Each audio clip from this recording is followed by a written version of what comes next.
There is a lot of fake news also around what is happening in Kenya. For example, we were told the other day that 11 people have died. That is not true, from where I sit, from all the professionals that we have. In fact, the chief and the other fellow who actually faked death, we've taken them in for questioning, because these are people who are taking a very serious matter involving human life and playing around with it. But this is to say that this important agenda will depend on the commitment and determination of professionals tasked with its management. As an administration, we made deliberate investments in all governance institutions to equip them with the human, technical, and financial ability to prosecute the fight against corruption independently. Sometimes, there have been attempts to profile the political war waged against William Ruto to be the war on corruption, or vested interests hijacking the war on corruption and turn it into a war against government development programs and projects. In the attempt to wage this convoluted version of the war on corruption, many government programs and projects, as well as many innocent public servants and professionals, become casualties. My constant assertion that the war on corruption must be fact-led and evidence-based and in accordance with the law. How can any reasonable person have a problem with the truth, with facts, with evidence, and with the law if you are genuinely fighting corruption? The war on corruption is an integrity war.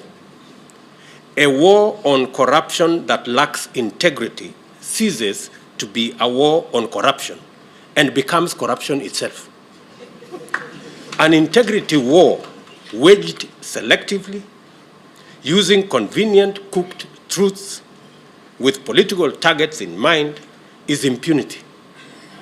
Impunity is the son of corruption, and both should have no place in civilized society. In 2010, we gave ourselves a constitution that commits us to be a nation of laws, of values, and of sound institutions. We are categorically a nation of the rule of law, not the rule of men.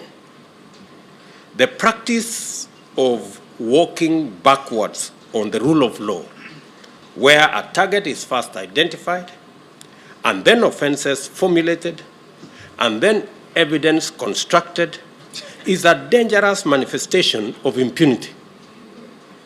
Our political competition has evolved the weaponization of corruption for political competition, ravaging our society. We may move from broad generalities and begin to examine the role of specific professionals in the mechanics of every corrupt incident. Judicial corruption involves wayward lawyers on the bar and on the bench. A bad decision procured requires lawyers willing to negotiate terms and coordinate modalities by which justice is perverted. Misappropriation and embezzlement of funds cannot happen without procurement, audit, accountants, and other professionals colluding.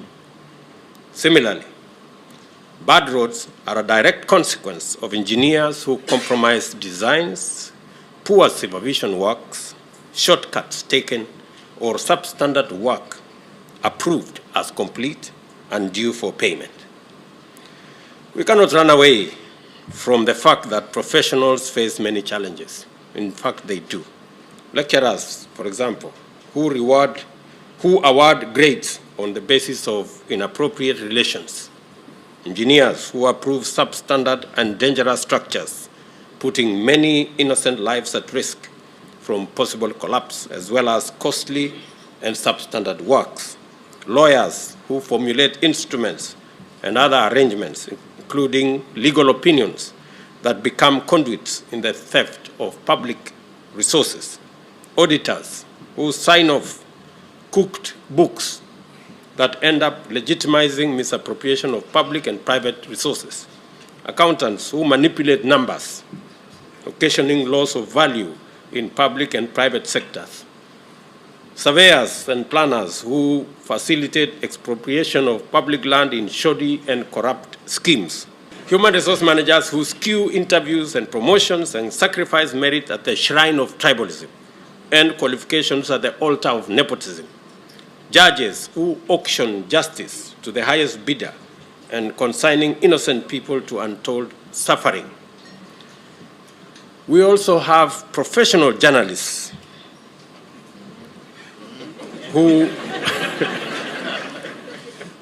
or professional media practitioners who file fake stories influenced by brown envelopes.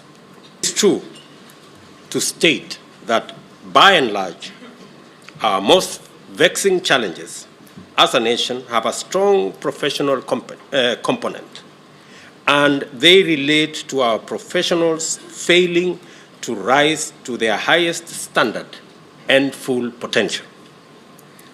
Similarly, the major challenge of our time, the fight against corruption, will succeed or fail on how professionals deal with it.